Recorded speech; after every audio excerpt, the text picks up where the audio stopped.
Hi, welcome back to Wallflowers. So today, as you can tell from the title, I'm talking about making something out of nothing. So you might say, well, Marianne, that's not possible. You can't actually make something out of nothing. So let me tell you how I see it. I see being frugal, eking things out, stretching things as making things out of nothing. So whether it be saving a few potatoes from today's meal to extend tomorrow's meal, to add to an omelette, add to a stew, etc. I see that making something out of nothing. So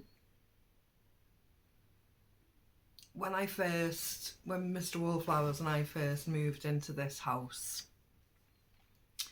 19 years ago it is now, we didn't have this mindset. We both worked, we had money-ish, and we both basically felt and believed that everything for the new home should be bought from shops, should be brand new, and should be the best quality that we can afford. And so be it, that's what we did. We went out, bought all the new appliances, either sold or gave away the ones we had from the old home, the old house, and we bought everything near enough brand new, which is an absolute fortune. Even then, 19 years ago, it was a lot of money to buy each and every appliance and everything for the home brand new. So 19 years later, I can take a look around my home and I can say nothing really of those appliances, those items that we bought for the home is still here. Now, with learning to be frugal over the years, we raised two boys. Okay, a lot of people have raised a lot bigger families, and off and on I didn't work, although I ran some of my own businesses, etc. Mr. Wallflowers has worked all the way through our marriage. Money can become tight at stages because you've got to keep replenishing everything for the children, you have to replace broken items within the home, etc.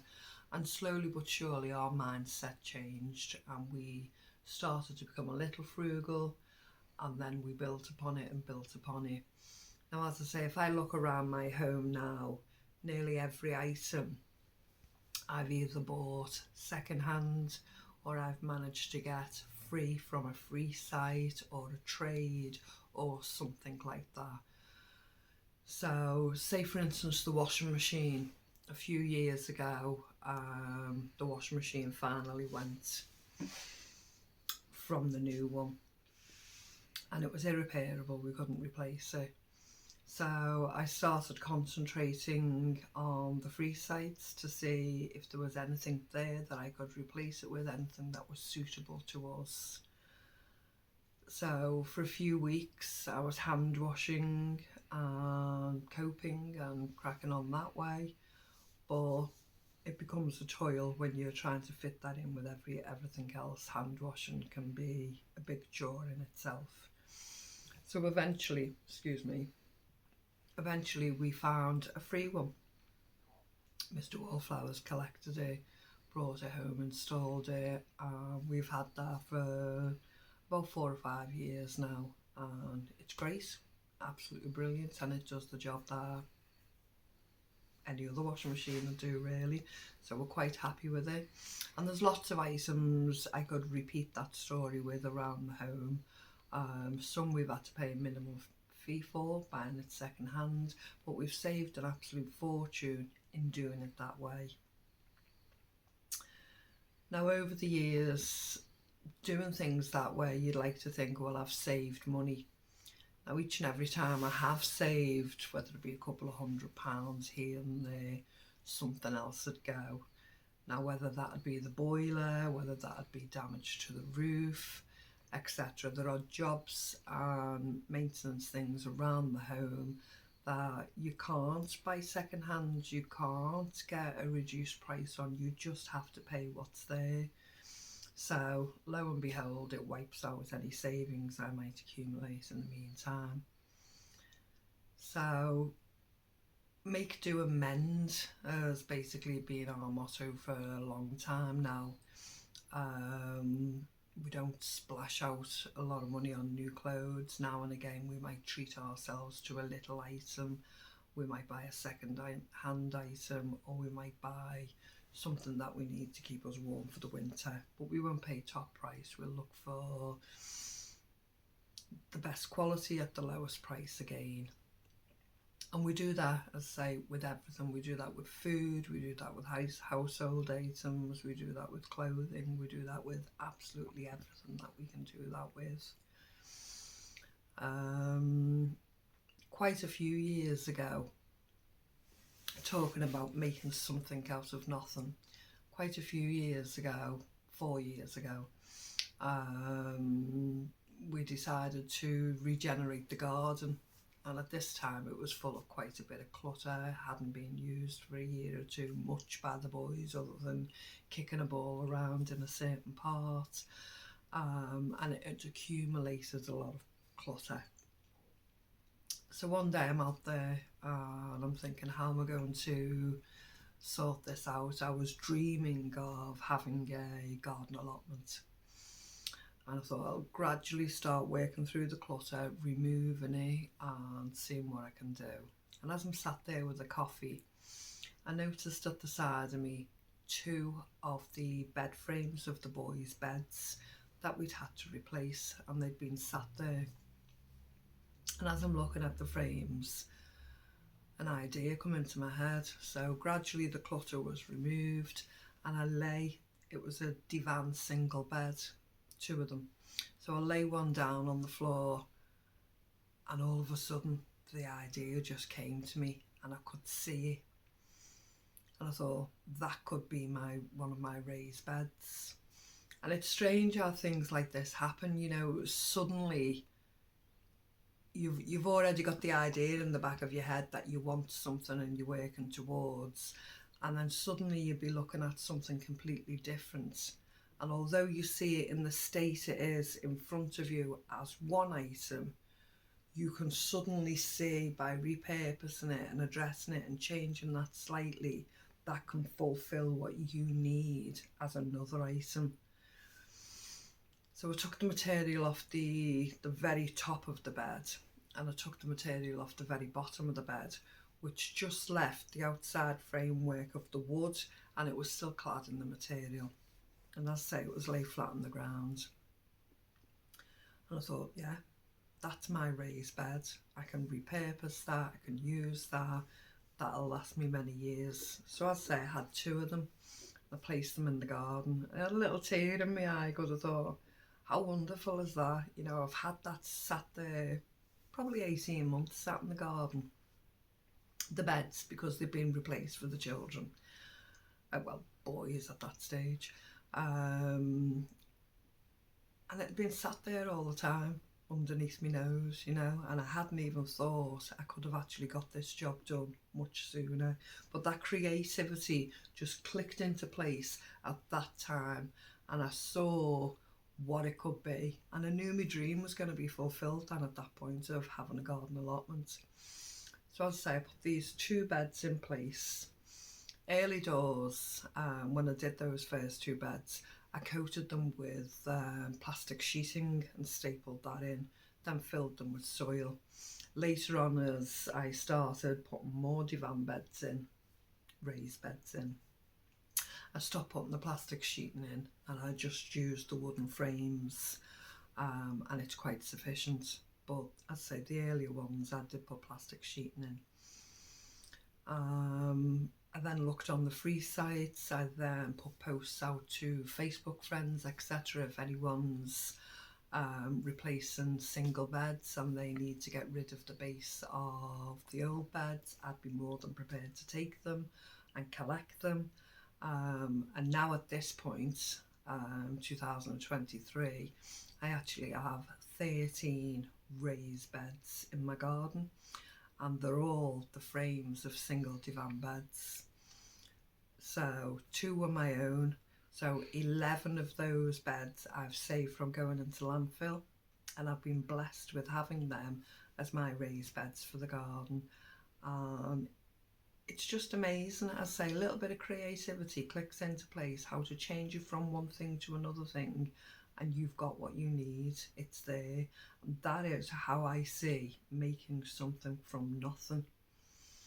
You know, as I say, we can do it with food, we can change clothing, we can replace items in the home. Actually made a couple of notes, wrote a couple of pages down here. I've probably already said the bulk of it.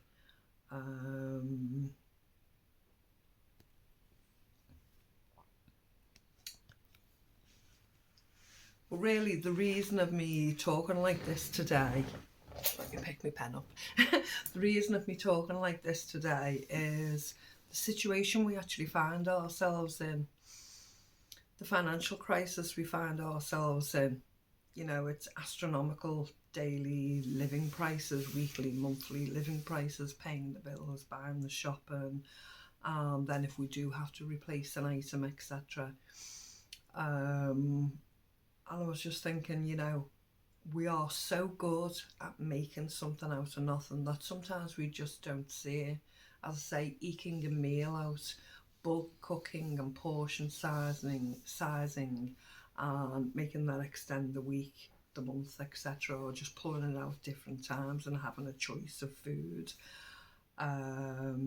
So many different things, you know, keeping packaging. They're all trivialities, but they all add up to big things. And I'm sure between us, we've all got lots of creative ideas, how to repurpose things, how to make things stretch. On this channel, we tend to talk about food mostly, and how to stretch the food items.